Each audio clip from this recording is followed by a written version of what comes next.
మెదక్ జిల్లా మనోహరాబాద్ మండలం దండుపల్లి ధాన్యం కొనుగోలు కేంద్రాన్ని పరిశీలిస్తున్నారు మెదక్ జిల్లా కలెక్టర్ రాహుల్ రాజ్.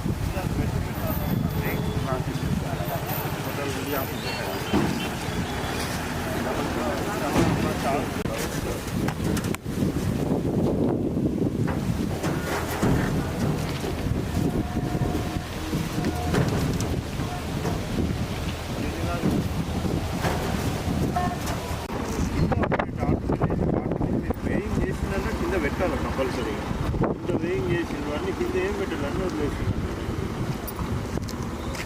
ఇంకెంత ఉంది ఇప్పుడు వేయింగ్ అయిపోయింది.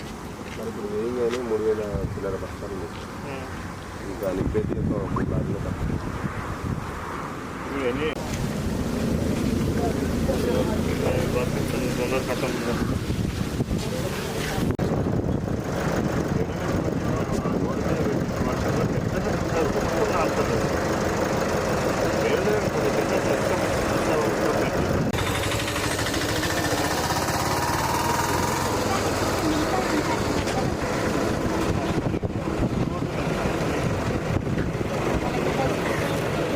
మరిన్ని అప్డేట్స్ కోసం మా ఛానల్ని సబ్స్క్రైబ్ చేయండి.